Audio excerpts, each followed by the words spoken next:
Broadcasting live from the Business RadioX studios in Phoenix, Arizona, it's time for Phoenix Business Radio, spotlighting the city's best businesses and the people who lead them. Welcome to Phoenix Business Radio, broadcasting live from the Business RadioX studio inside Max 6 Workspace and the Conscious Capitalism Arizona headquarters in Tempe, Arizona, where we help build businesses and connect you with the right people. I'm your host and Phoenix Business Radio CEO, Karen Nowicki, and I am very excited to have a full house today. We are going to have a fantastic conversation around the industry, manufacturing industry, and what's happening here in Arizona. And I know we've got a couple of guests that can speak to what's happening outside of Arizona as well. And I have to share, before I introduce our guests, I was attending a Tempe Chamber meeting not too long ago, and I met one of our guests, Trenton Taheri. He is the COO for Apex. Yes, Apexus is what we go by. Apexus, thank you. That's what I asked about the last name, but I forgot to ask about the company, Apexus. Apexus. Yes. So Trenton and I were sitting across from each other at a Tempe Chamber event, and he mentioned that he's fairly new to Arizona, and I just said, well, I need to help more people get to know you. You just have this great vibe about you. Thank you. And the two people that I thought of immediately are the other two guests. So we made it happen. And I'm so appreciative of Linda Daly with A2Z Manufacturing Magazine. She's the president and owner. Thank you so much for joining us today, Linda. Thank you, Karen, for having me. Oh, I'm thrilled. I can't wait to learn all about the magazine. We talked a little bit about it in the green room. And from what Bretta has shared, you're doing some amazing things. So I'm very honored to have you today. And I mentioned Bretta. Bretta Kelly is the president for BMSC, Business Management Systems Consulting, a quality management systems consulting business for, gosh, Bretta, years.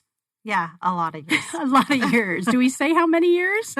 35? How long has it been? No, Not 20. 20-something years. Yeah. Yeah. So Bretta is the one who actually introduced me to Linda. And for our listeners, Bretta was my very first guest on Phoenix Business RadioX, just a little under, 3 years.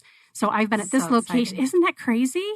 And it's funny because when I started Business RadioX, it's a licensed studio partner.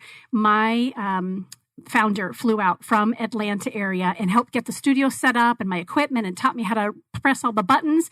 And it was just maybe, I don't know, a week and a half before he landed here, I went, I haven't even thought about my first guest. I mean, I know we're going to do a show, but I don't know. And so I reached out to Bretta and another dear friend, Michaela, and they were like, of course, we don't know what to do, but I'm sure you'll tell us. I needed those warm, friendly faces and people that love and adore me. And likewise, I love and adore you. And so I'm thrilled to have you back again. I'm super excited. I have that radio show on the front page of my website, with all our pictures. Yeah, and it's Super been, fun. and we love when folks do that. And do I seem a little bit more calm and confident? Oh my gosh, yes. Oh my gosh. You're all dressed up in a pretty dress. It was really so funny that first time. It was an afterthought, and how dare me, right? But now I think I'm over 1,000 shows in and double that for the number of guests in any segment. And so, yeah, I'm not a pro yet, but I'm getting close. Sounds like it. Yeah. Wow. So enough about Business RadioX and me. Let's have each of you introduce yourselves and tell our listeners a little bit about who you are and the community that you serve. And then we'll just get into a little bit meatier conversation. But Linda, would you be willing? Oh, you had to pick me. Because I feel like you're this beautiful umbrella for our conversation today. If you wouldn't mind, that would be great. My background is technology companies. I've worked for Fortune 500s like Motorola, AT&T, and Intel in my past. And I made a decision, let's say 14 years ago, that I wanted to get out of corporate America and into doing something on my own. So I looked for quite a while for different businesses. And as it turned out, this was the one that kind of, once I met the owner, it just seemed like it would work for me. I left my corporate job, and that was 14 years ago. The magazine was initially called the Arizona Metalworker, and it supported precision manufacturing in Arizona largely, a little bit in New Mexico and Nevada. Over the years, I've added a couple new publications that are like it, but serving different markets, serving the West Coast. I do that with my partner, Kim Carpenter. And we do the Rocky Mountain regions, which includes Colorado, Utah, Idaho, Montana, and Wyoming.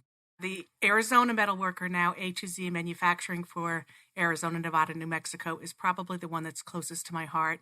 I've gotten to know the manufacturers here locally And so it's just kind of my special magazine. I'm delighted to be able to kind of focus on that one today. Oh, my goodness. A rock star. We're sitting here with a rock star. And so this is a second career for you. Absolutely. Yeah. But you've been at this since 2005. Yeah, so 2005. And really saw the vision for it and took it to the next level. Mm-hmm. Yeah, very good. And what is it that you love about manufacturing? I mean, that's a pretty broad question because the industry represents so many different other industries and verticals. Why was this something that felt so special for you? Well, the people I deal with are largely small and medium, really small manufacturers, and they're also precision manufacturers. So while many different types of manufacturing has gone overseas, anything that people are building millions of or hundreds of thousands of, the focus in precision manufacturers here is on aerospace and to some extent medical. And those are two industries, aerospace, medical, and defense, I'd add. Those are industries that we value the content of what these people are making. They really have to be made here in the United States. And for that reason, we've got people who are proudly passing it from generation to generation, working together, bringing employment into, helping to employ with good wages, machinists. And so that's what I love about it, really. And you get to be the voice for those business owners. Yes. And that's how you and Bretta met. Am I right? Yes. So Bretta, tell Absolutely. us about your company, and then really how really what a help that Linda and A2Z Manufacturing Magazine has been. I remember you speaking about it over a couple of years ago. In the first show. Yeah, for sure. And Linda's being very humble about what she does for her magazine. So it was at least 10 years ago. Yeah. So I was doing, my company helps other companies become ISO 9001 certified or aerospace. There's a lot of aerospace standards, AS 9100, 9110, 9120, all these different things. I've also been a lead auditor, so I go out to companies and conduct audits to help them get certified. So those companies are called registrars. So registrars hire certified auditors to go out to the companies and do the audits so that they can become ISO 9001 certified. One of those was a local registrar, and I was doing a presentation at their user group meeting on one of the topics for quality management systems. Linda happened to be there for the registrar doing an article for them. And after asked me if I would be interested in having lunch. And of course, we just hit it off immediately. And I put a business card ad. They're called business card ads. Mm-hmm.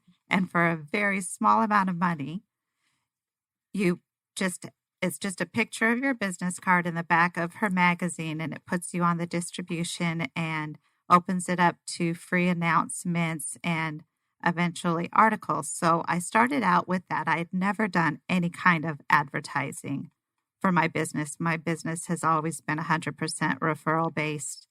I help this company, and then this company tells another company that needs help about it. So I had run ads and this business card ad for a while, and I was helping these different companies, telling them about, oh, you should get a business card ad. And then I called her one day. Oh, yeah. Well, I was just so excited about it because all my companies literally have her magazine in their front lobby. Everybody knows this magazine. And this was seriously probably 12 or 13 years ago. I called her and I said, I want to start sponsoring articles in your magazine for my companies. Like, instead of buying them banners or a bouquet of flowers or whatever when they get certified, like, I want to write up, tell their story. Have you write an article. So we started doing that, and Linda goes in and she's just amazing. She does all the articles herself. Oh, wow. She doesn't hire out. She just loves going into these companies and asking them all the questions about their whole life. And like she said, we have small businesses. They are family-owned, generations, and, anywhere from 1 to 2. Yeah. We got a one-person machine shop, AS 9100 certified with no findings. Wow. And when you write an article, when she goes in there and asks them their whole story, how did you get into this world? And how does one person manage 10 machines and answer the phones and do the books and and it's a really interesting article, right? So maybe 3/4 of the article is everything about the company and what they do and where they came from and how they got started. And then there's a little section in there about their journey to getting ISO. And of course, in that part, they say how wonderful experience it was and how much we helped them. And then another machine shop will read this article. What? I didn't know a 2-person shop could get certified. And I can confidently say more than 50% of my projects, at least over the last 5 years, have come from, they call me and say, I saw your article in the magazine and was wondering if you could help us. And her picture. Well, we've become a little famous. So my business partner, Debbie, we do a lot of all these projects together. And so whenever our companies do get their articles, we go out and we take pictures whenever we can. And a couple times we've had the cover. So it's really hilarious because we'll go in to do a quote for a company and they're like, oh, you guys are famous, and they'll ask us to sign their magazine. It is so funny. But how beautiful that it is. And you and I have talked about this several times. It's very similar to what we're doing at Business RadioX. It's that opportunity to give back and celebrate and tell those great stories. And it's truth. This is really exciting. And the bigger media houses, publications, and news, radio for that matter, podcasts, the smaller business owner isn't always getting everybody's attention. And so to have the two of you be excited about that and passionate about that makes just wonderful sense. And of course, for so many other reasons, you two became quick friends. And Karen, I don't want to take away from Trenton's time. He'll have time. We got a whole hour. If I could add, I've always been in sales, whether it's, Motorola, AT&T, I've been in sales and marketing. And I have never promoted a product that I didn't believe in or recommended a product. It's just, that's my integrity. So with Bretta, the pictures of the two women, Bretta being the owner and Debbie, her partner, aren't just a nice picture. They demonstrate a happy, a good feeling. It's in certification. Certification is kind of considered a difficult process. It's something people are afraid of. The typical person who does the consulting is somewhat of a negative, showing them what they're doing wrong. And every single customer I've interviewed for Bretta, they talk about how she made them feel more comfortable, put them at ease, didn't try to change their systems, just tried to make them more formal so that they would be approved in the process. So it's easy for me to highlight her. Yeah, and the beauty of it is you're highlighting Bretta, but Bretta's highlighting the wonderful folks you get to work with and the thrill and the joy of them getting through this process, which could be agonizing and a little scary, huh? Yeah, there's a lot of nerves and fear of the unknown. That's what helps that both Debbie and I are auditors, so we know what they're going to be, what they're going to be audited against, so we can help them prepare for it. Yeah, which is an advantage. But again, Linda gets so excited when she goes in. I mean, it's a very small part of the article. Sure.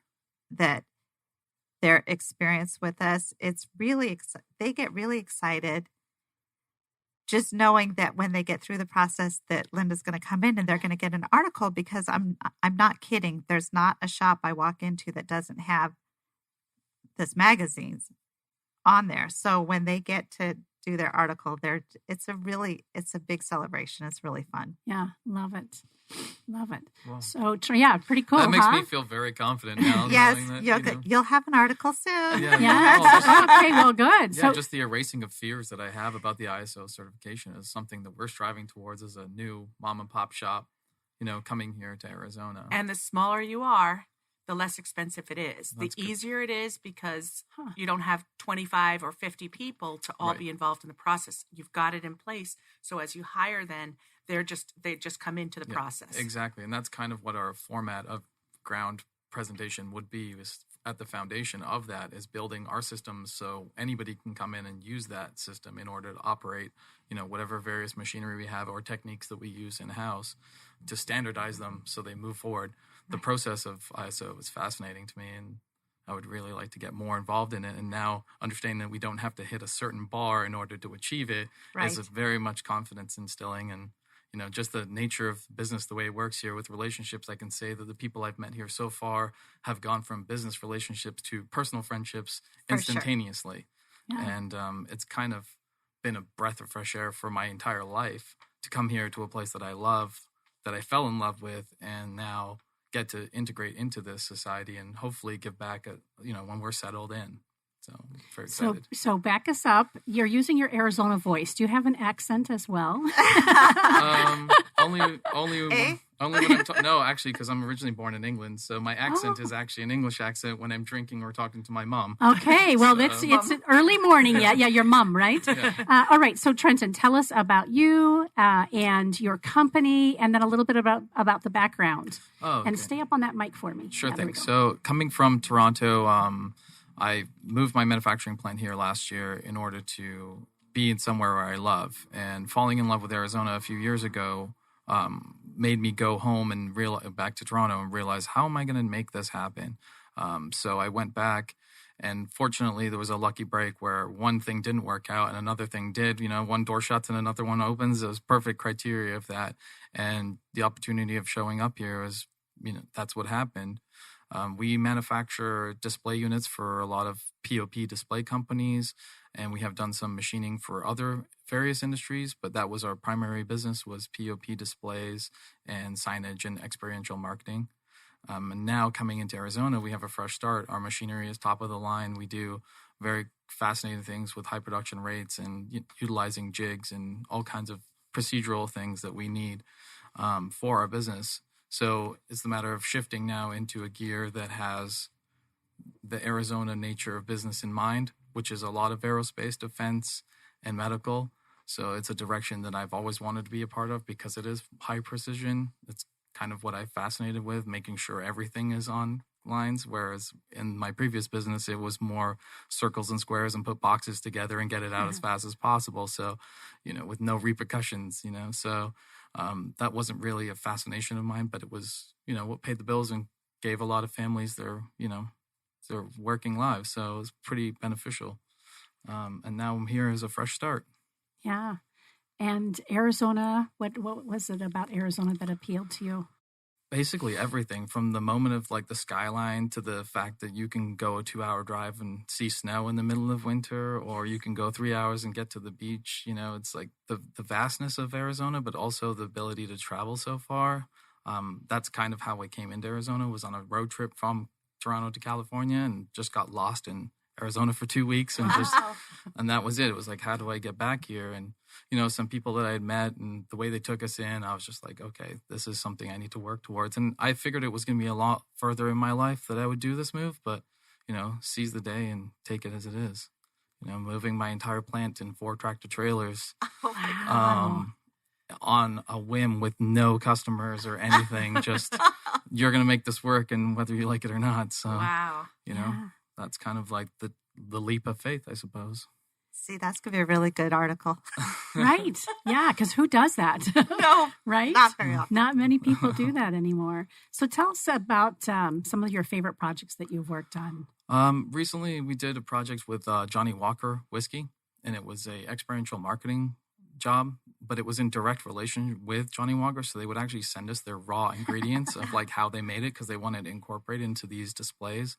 And it was interactive. So if you picked up a bottle, it would, show a display. So there's a lot of engagement into, not just here's a pretty bottle of alcohol. This is, interact with it, see the charcoal, see the hops and the grains and all of the things that go into making this whiskey. And it was pretty fascinating to be involved with the design of it and seeing how the inception from, it was just a basic shell of plywood into this glorious, high finish wood grain with integrated technology of sensors and monitors. So it's a combination of all, craftsmanship plus technology. So I kind of love that stuff. Wow. That's fun. I'd imagine, Bretta, that when you work with companies, you're fascinated by what they're doing as well when you take them through that ISO process. Yeah, that's my favorite thing about consulting with companies and auditing companies. It's kind of, my husband and I are both engineers. And we have that, like one of our favorite shows was How This Was Made. And I get to live that. And so many times you'll go into companies and you're like, oh my God. You just assume things just show up. But there's like, it's crazy how some stuff is made. And so my favorite part is always the facility tour. And we just learn about, oh my gosh, I can't believe that that's what goes into making whatever. And then you start noticing it all the time. You know, I go through stores. Oh, I know the company that makes that. I'm sitting on an airplane. I know who makes the signs. I know how they make the overhead lights. I know who does the seatbelts. It's like crazy. It's crazy. Love it. Yeah, I have the same thing. My friends will randomly text me like, hey, did you make this? I noticed these kinds of things now. And I'm like, no, but keep looking. Yeah. You'll find something. Someday the answer will be consistently yes, Yes, right? exactly. Yeah. I'm hoping so. Love it. Now, are you, Bretta, you're doing training and seminars as well. So you work with companies individually, but are there other things that you do as well to help bring people into awareness about what you're offering? Yes, actually, we do a lot of spin-off services. So, of course, our most favorite part is helping the company from scratch get ready to get certified. That's our favorite. And it's all small to medium-sized companies as our niche market. I refer out to other companies for other consulting companies for bigger projects because we really like getting in there with the small businesses. Can you, can we pause for a second? How would you define then small businesses? Because everybody has different ideas of what that means. Yeah. So for this purpose. So under 20. Okay, under 20 employees. Yeah. And the so small manufacturers. The profit can be anywhere. Yeah, I mean, I quote it with 1 to 20 employees, 20 to 50 employees, Sure. 51 to 100, and over 100 are custom pricing. And all of my pricing ends up being custom because it all depends on where the company's at, what kind of systems they use. Is this going to be exhausting or is it going to be easy? Yeah. So, you know, we work around a lot of things. We work with the companies to make it feasible for them. Sure. And then because our niche market, a lot of our shops are under 10 employees, it's not like they have a quality department with managers that are going to spend their lives doing internal audits and facilitating management reviews and doing all of this continual improvement program management that you have to do. We do a really good job teaching the company to do this as teams and manage it, but there's certain stuff that has to be done every year so you can keep your certifications. So a lot of them outsource that work to Debbie and I, and we have lots of certified auditors that we also outsource work to if it gets overwhelming.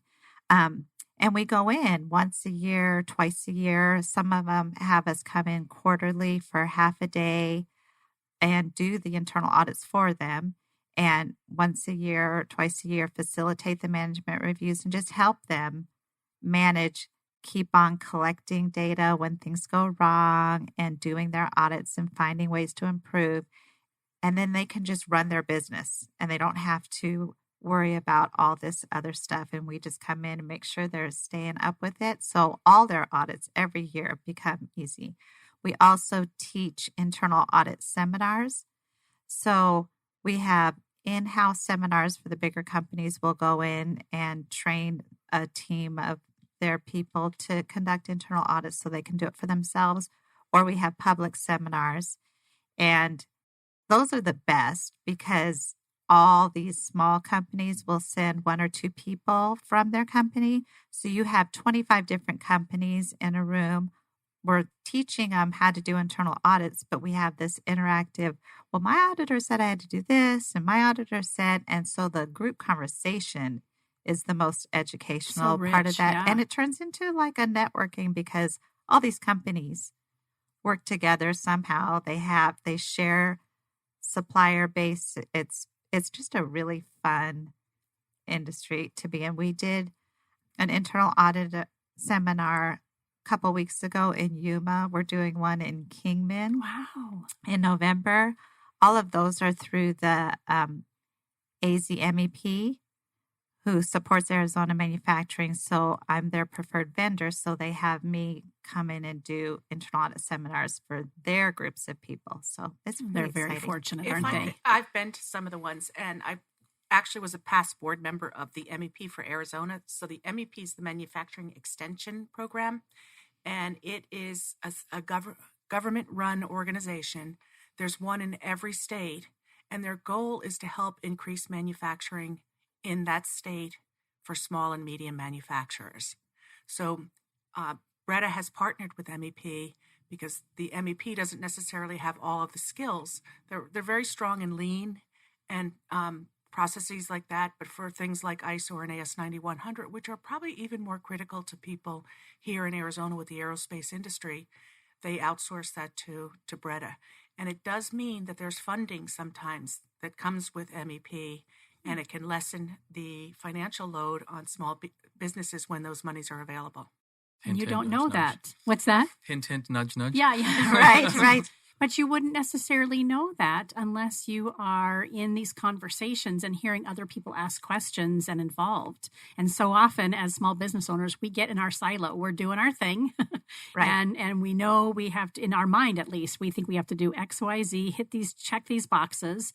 And I would imagine oftentimes we may be doing things out of order or not to compliance. So that's where you come in and can help them from so many different, it sounds like there's a lot of different entry points for businesses to work with you.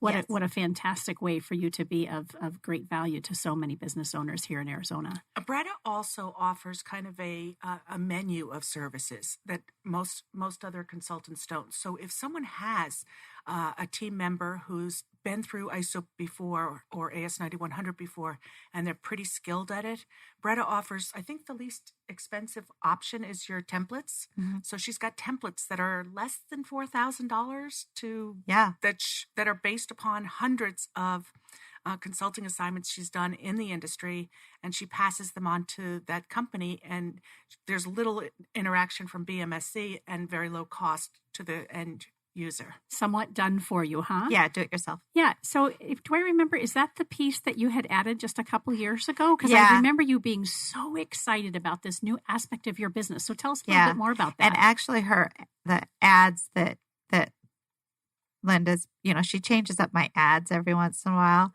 And she's like, okay, so what would you like to focus on next? I'm like, I think I'd really like to focus on my templates. Because so you've become a business consultant. I love Seriously, this. I feel like Linda's like partners in with you right now. It's fantastic. She's the best. Oh my gosh. I'm so obsessed with this magazine. I can't even tell you. Because literally, like not just you. Well, tell everybody what magazines you're in. So I have to tell you all. Okay, I'm in all three of her magazines. She's in all three. So I run ads in all the magazines, and then every single time, as soon as one of my companies gets registered. So article. If you go to my website at businessmsc.com, I have a referrals page. On my referrals page, there's at least 200 companies that we've worked with, and their articles are hyperlinked. So just click on it, read the story. You need to read the stories about all the 2-person manufacturers that got certified. It just gives you peace of mind, and it's just really exciting. But the template thing came along with about every 8 years they update these standards. So it went from ISO 9001 2008 to this new ISO 9001 2015, and then the aerospace standards also upgraded. The industry gives you a certain time frame. So by September 2018, all these companies had to be upgraded from the old standard to the new standard. And so about a year and a half prior to that deadline is when I was really working hard on getting my templates to a place where all these companies that were already registered, they know how to do internal audits, they know how to collect data, they know how to do management reviews, but all their documentation was to the old standard. And it was like a new language. It was really, the requirements didn't change very much, but the whole layout of the standard and the numbering and the wording, and it was overwhelming for a lot of companies. So that's when I started offering these 3 packages. I love it. I have a gold, silver, bronze. So the gold package was $3,500 or is $3,500. And it comes with about 8 hours of consulting in person if you're in Arizona, because that's where we are, or we do through Zoom meetings or WebEx or whatever for the other companies. And this just helped them be able to simplify their documented system and get it all compliant and then ask questions and update things. Then we had a silver package for $2,500, which is like 2 to 4 hours, just review of what they did with it at the end. And then we have the $2,000 and for Aerospace and $1,500 for ISO bronze package. And that's for people that don't need any help. They'll just get the hard copy book and the electronic copies of all and my templated system isn't a merge your company name into it. It's a full blown quality manual, procedures, flow charts, forms, programs, workbooks, and everything's highlighted in yellow. Summarize how your company does this here. Summarize here. Gives examples. So it's really a good do-it-yourself. Comprehensive. Yeah, that does sound fantastic. And the price point, I'm naive, of course. This is not, the industry in which I play, but you've made it, I guess the term for me keeps showing up. It's relationship based. You care about these small business owners. You want to see them succeed and stay in business for years to come, to feed their family, to celebrate whatever it is that they've, given the world in any of these industries. And because your relationship focused instead of transactional, you've also made your price points very reasonable, and people again can find out where do we fit into this, right? I mean, obviously we're not always a fit for everybody, right? But I'd imagine that and I just know you, so I know you've gone laid awake at night in bed thinking, how else can I be of service, and where can I help solve some problems that no one else is looking to solve? Does that sound, Linda, the Bretta that you know? So the Bretta that I know, it's kind of funny. When I always ask the customer I'm interviewing, did you check with other companies? Did you did you get proposals from other companies? And in the cases where they did, Bretta is more reasonable than the other proposals. And so that's not surprising because Bretta isn't, she's not in it just to increase her profits. She's in it for the long haul, and she's in it for, like you said, relationships. But probably what's most surprising to me is how many customers never contacted another. Because of that referral, that word of mouth. I think what they say is, I see her in the magazine all the time, and I know all the companies that she's doing consulting for, and if they're happy, that's all I needed to know. And it just, to me, in the beginning, it was mind-boggling because it's still mind-boggling to me. No, honest to God, I have not done a single stitch of advertising or marketing, period. None. Zero. And I get phone calls all the time. I saw your article, or I just had lunch with this business owner, and it's like mind-blowing. They just call me to come in to start. Well, tell them about. Well, it sounds like it's the standing point of your work, though. Like you're leading by your work, and having that relationship and having that engagement brings all of that comfort to somebody who is acquiring services. Right. Yeah. Right? Who's nervous about it? Exactly. Because there is a big cloud above ISO and the way things are attainable. Is it possible for movement? And what do we have? Are they going to come in and acquire all of these details that we have no idea about? And it is kind of scary. Yeah. Are they going to tell us our business is not being run well, right? Well, right. I'm sure that's going to be a given as much as we but try. Not necessarily. I feel, especially in the small companies, which is why we have this niche market that we have, because everything is very customer driven, such loyalty and high ethics. And it's beautiful to work in that. And that's why I don't, not that big companies are bad. They're not. They're our customers. It's just when it gets into the aerospace work or the medical, any of these, there's very high criteria. And so it doesn't matter how good this company is. It doesn't matter if they make the best parts and they are so good. They can have 100% quality, 100% delivery. Yeah. For many, many of them, if they don't have that certificate, they literally cannot do work for the aerospace companies. So we are really, really passionate about letting these companies know that you do not have to spend hundreds of thousands of dollars. You don't have to hire people. You have to keep doing exactly what you're doing, but you do have to implement a more formal continual improvement program where you are always looking for ways to improve, get better, prevent any kind of risk, always be thinking that way. And they do anyway. They just didn't know how to make it formal. So we feel like our job is to make them understand that you're already doing it. It's called this in the standard, but this is what you call it. But it's okay. You're already doing Providing confidence. Yes. And a lot Trenton, of them. you're now getting into the aerospace industry, but in the aerospace industry, those who didn't certify and maybe were grandfathered in for a period, they were audited by the individual companies. So in essence, if they had 5 aerospace companies that they were working with, they have 5 audits at least. Right. And so when they certify to AS 9100, they can actually eliminate some of the one-off audits that have to take place with that customer, because once they pass that certificate, that says they're good as gold. And so that's actually can reduce some of their workload. And on top of that, I'm just dying at how far you've come in this. You are my new salesperson. Because seriously, she learned all of this from interviewing all of these companies, because they're the ones that are telling her these stories. We had to do all these audits and now we have the certificate, and they just ask for a certificate. And they don't come in here anymore. Continuous improvement. Hey, people don't want to do, or everyone wants to, but they don't know how, or it's not a priority because they have a business they're running day to day. So with AS 9100 and the certifications, they have to focus on that and they have to document that. Well, that's making them more profitable.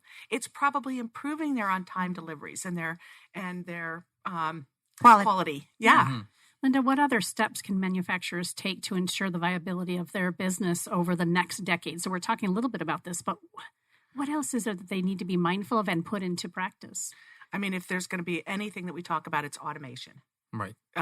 There isn't a machine shop that you ever meet that says, I'm not having trouble finding qualified employees.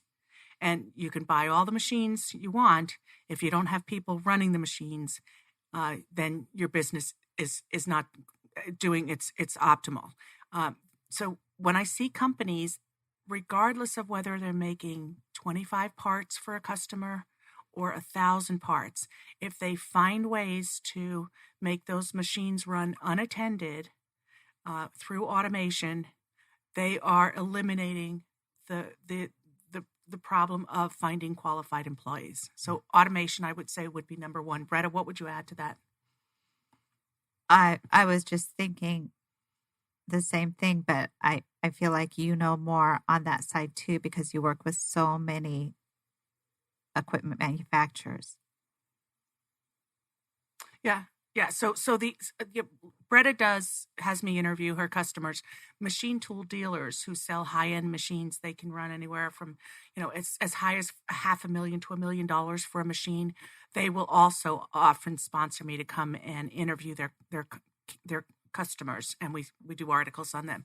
And kind of one of the things, so automation, five axis machining. It's funny when I listen to people who make the jump to 5-axis. 3-axis, 4-axis CNC machining is something every machine shop does today. And some hold off on moving to 5-axis machining because of, again, the fear, just like the certification fear. And the comment I hear once they've had the machine installed and running is, I should have done this a long time ago. Right. This difficult, complex part that took 5 operations and 25 hours to make can now be done in 1 or 2 operations and 1/5 the time. That just makes me so much more profitable than I ever could have imagined. So I encourage manufacturers to look to others in the industry, see what they're doing, see what the successful companies are doing, and emulate those kinds of things. And that's the beauty, again, of the magazines that you have to offer, is that these are the stories, the success stories, and how they navigated their way through that. Well, it's kind of funny because my job is so wonderful because I never interview anyone who's failing. If they're certifying, they're not failing. Yeah. If they're buying new machines, they're not failing. So I'm never in doing an interview of someone who's, I hate manufacturing. My revenues are going down. I don't know what to do. I just don't meet those people. And again, that's what a lot of our media, bigger media outlets, both publications and also, on TV, are focused on where's the dirt? Where can we get the story that somebody went out of business? Who wants to focus on that, right? Yeah, it's better to have good news stories nowadays, I think, because they're so few and far between. Absolutely, which is why it's so great for having us and all there's be never, champions for that. when we hear about failures, you never hear about the details that would allow someone like Trenton to say, oh, that's what I don't want to do in my business. Right. It's not provided to that level of detail. That's just spreading bad news. Right. Good news, we are sharing to the level of detail that says, I need to look into this. I need some robotics. I need this to help improve my business. And it's not all rainbows and lollipops, right? So in the work that both of you do, it's like, listen, here's the real deal. This is, some of this is going to require some work and some effort and shifting and changing.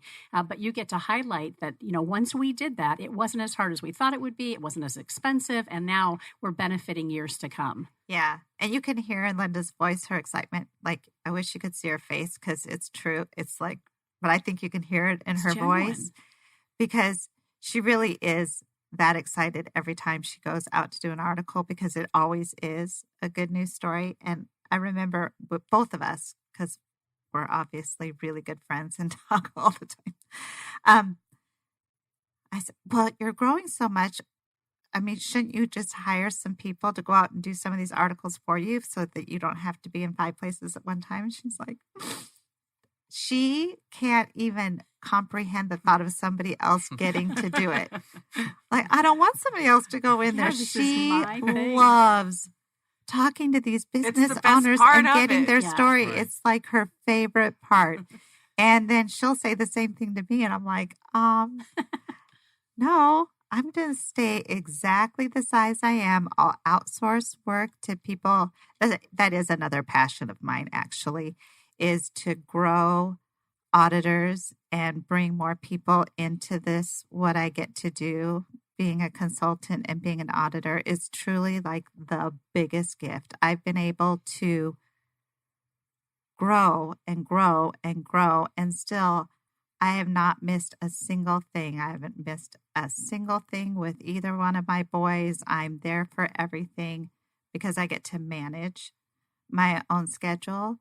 And being an auditor used to be not one of your favorites. Well, and just because I'm a good news person, and so I don't want to be in there to be the one in there, telling people that they're doing stuff wrong. That's just not my personality. But I've come full circle with that, knowing that as an auditor, I'm helping the company too, because we're just helping them get better at managing their system and understanding how to do their system. So, but there's a lot of people that are looking for second careers or retirement plans, or just having auditor credentials. It's like having a trade, and you can live anywhere, you can be anywhere. And I feel it's really, so I'm at all times helping at least 3 or 4 people work into that industry. We have a pretty good group right now coming along, and companies need help all the time. Well, with the outsourcing audits. And I was actually going to add that the camaraderie that I found already going and knocking on a few doors and meeting some people of it's not just selfishly holding it all together. It's passing it along and being like, oh, I can connect you with this person and this person. And I think it's because there is so much work that's available, and hoarding it all to yourself is never going to be the right way. Right. And I think there's a pie and there's a piece for everybody that everyone gets to do. And the sustainability of sharing work and passing it along, it always comes back around. And I think that's a continuous story I've heard here, which is pretty fantastic because where I'm from, our business climate is very closed door.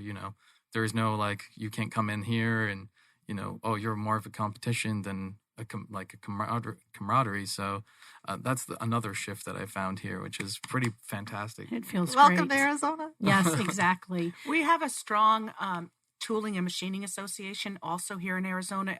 It's not, we used to be one of the very best in the whole United States. I think we've, maybe slipped a little bit, but it's comprised of about 100 different machine shops and people who sell into machine shops.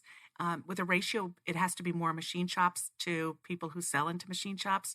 And, the association holds a couple of golf tournaments per year. We have we have dinners with informative speakers. We have forums like that. Trenton, that might be something absolutely you'd be interested in joining.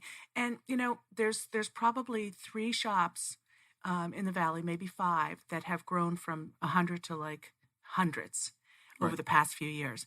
And what those shops do is they can't staff up fast enough, and they know that where it goes up, it'll also come down. So to some extent, they don't want to staff up during this really great economic time. Mm-hmm.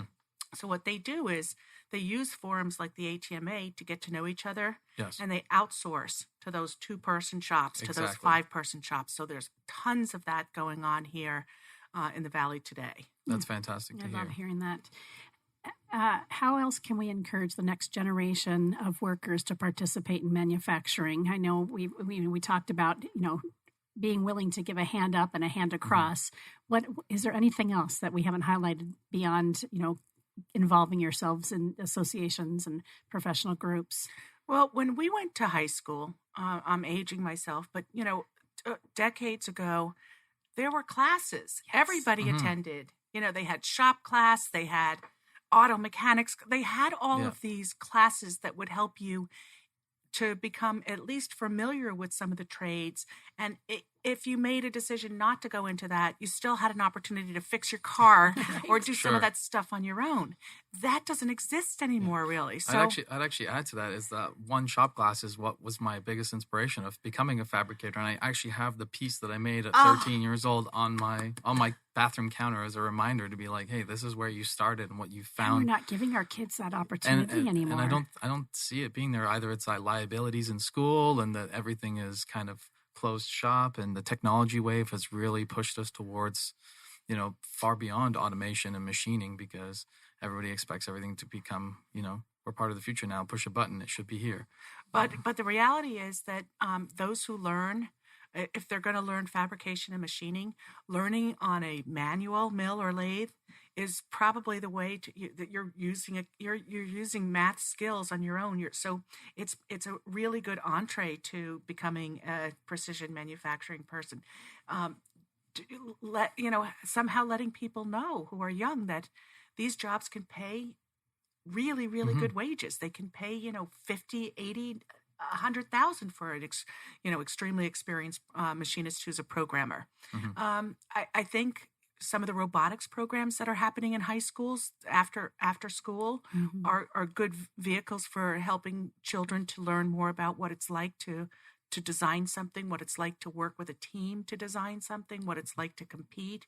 I think I read an article about someone saying, why aren't we using what are the scholarship processes you go through? And some of those monies should be made available to individuals who want to go into a machine shop program. Yes. Yeah. So how can we as individuals and businesses as well as government continue to support the manufacturing industry? Yeah, we Education. I think we need to focus more on that, because I was just talking about the becoming an auditor. So it's a whole process. You have to take a lot of training, and then you have to have all this audit days experience, and it's very hard to get the experience because you need the experience so that you can get certified so you can work for the registrar, but you can't get the experience because you're not certified working for a registrar. So a lot of my small shops will let these people come in and do audits for them so that they can build their days. Well, another future guest, I have like maybe 7 or 8 just in today's conversation that I'm going to make a list of. But another one is Michaela Scarla, who is just now opening a new registrar in Arizona called Kalos. And it's ISO 9001 registrar. And she's working with community colleges, making it a 2-year degree, associate's degree, to become a lead auditor. So you literally are going to get an associate's degree. And when you come out of that 2-year program, you are a certified auditor. That's the kind of stuff we need to do with quality inspection and machining.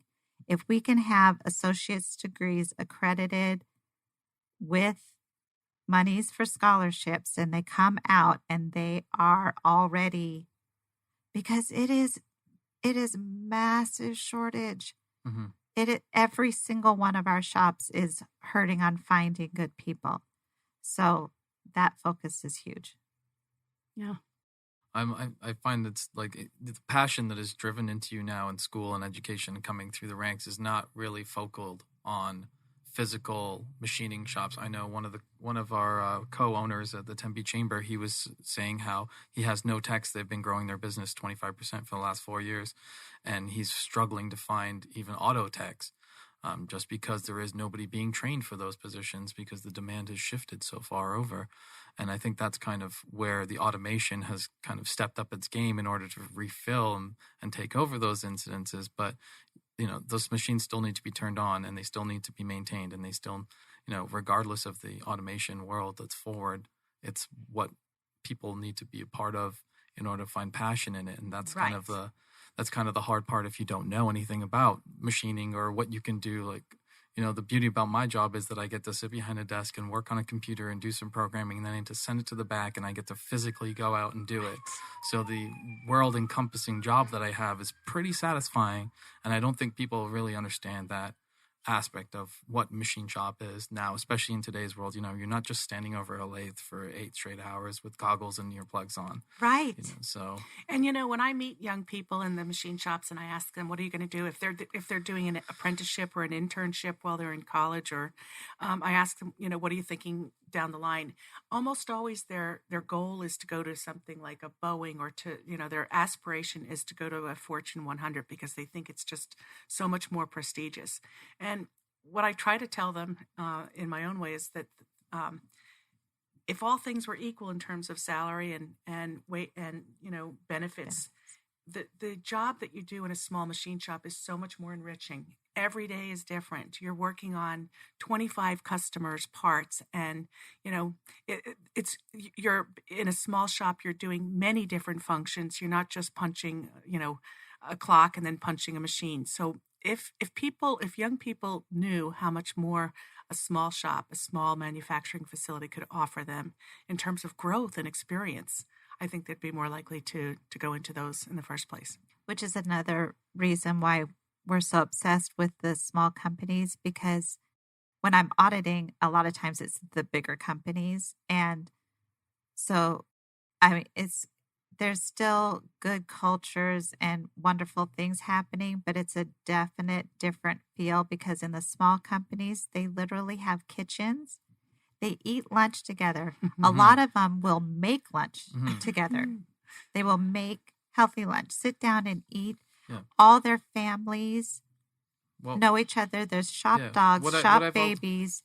Everybody, it's just a family environment in most of them. And it's the happiest part about my job, because I'm never stressed about going anywhere. I'm excited. Oh, I get to see George today or whoever and find out, like, is your son still playing football, and how is everything going? And there's you spend 40, 50, 60, 70, 80 hours a week in this environment. That's exactly what I was just going to say. And less time at home. Mm-hmm. So to have that family and the beautiful, if something tragic does happen, if anyone has to be out of work or anything happens, like you have an entire, I'm going to get goosies, like the whole company is your family and they are all supporting you. There is no, oh, you clocked in 5 minutes late and you're out. It's a different world. Yeah. And that's been the benefit of being like in a small business, family-oriented network, is that it is a lot of that family values instilled in our shop. We're starting fresh here, but back in Toronto, that's how it is. You spend more time with these people than you do with your own personal family, your own personal time. So all of a sudden, this personal relationship building gets gravitated even further because you have no choice. You have nowhere to go. You do eat together. You do take the time. When the time comes that the job needs to go out the door and you got to pull it together, you got to pull it together. But if there's a moment where you need your own personal space and time, that's how it works, because it all comes around. And that's what the beauty of having that small network is, rather than the corporate way where it is, you're just a number in a lot of cases and you're just punching that machine, or, a lot of that fabric and value gets lost in that. And that's what a deterrent of this industry, I believe, is that there isn't that kind of family-oriented networking that goes on. You're just a barcode pushing a button, right. And that's not the case at all. Right. I will say our next generation of workers, when I hear from career professionals and the folks who are headhunters or they're whoever they are in these larger companies, they are letting us know that these younger kids who are becoming, working adults, they're looking for exactly the type of work environments that you're describing, right? They think it's going to have a big name and that it's worldwide, and it might be, but they're going to find that they're not going to get the culture and the opportunity to be themselves in those positions. And flexibility. Right. What I see in some of the small and medium machine shops that I visit is those who offer more flexibility are more successful. I've been in places where this gentleman has 30 years with the company. Oh, why isn't he retiring? He's not retiring because he wants to stay active, but he doesn't want to stay active 40 hours or 50 hours a week anymore. He wants to work a couple of days a week. And he's mentoring these young people coming in. And he's valued. He's valued. He's not being shown the door. After my dad moved out here to Arizona in 79 and worked with Litton Electronics, actually. I think they're I can't remember who they are now, but night vision goggles and microwave ovens of all things. Okay. And when he got to a certain age, and he was a VP, and he had started at the assembly line when he was getting his AA degree, but when he got to a certain age, they were looking for who's the next set of Wizzos that we're going to bring in here, and he was being shown the door. And that career, that company, those people, especially back in those days in the late 70s and early 80s, that was his life, sometimes more so than our life as a family, because that's how we thought we had to do business. Right. And we're not doing business that way anymore. Thank goodness. Yes. Yeah, thankfully. Yeah. It's counterintuitive anyway. It is, isn't it? Because how are you going to have happy employees functioning on your jobs when, if they have distractions, that's when mistakes happen, that's when quality slips, that's when accidents happen, and all of these things are all due to, your employees' health and benefits of the way they live. Right. And not having that, structural grounding, but also that warmth. And that's, kind of need a balance. Yeah, exactly. Yeah. Can you believe we're at the top of the hour already? Wow. It goes very fast. We thought it would be hard. Easily, yeah. Oh gosh, no. We always laugh when folks are like, "Wow, that was already an hour." And I want to make sure that we stay to our time commitment. So, could each of you please, to close out the segment, just tell us your name, who you are, the company you represent, and where we can get a hold of you for more information. Trenton, would Sure. you start for us first? I'm Trenton Taheri. I'm from Apexus. We are located at Southern and Priest in Tempe.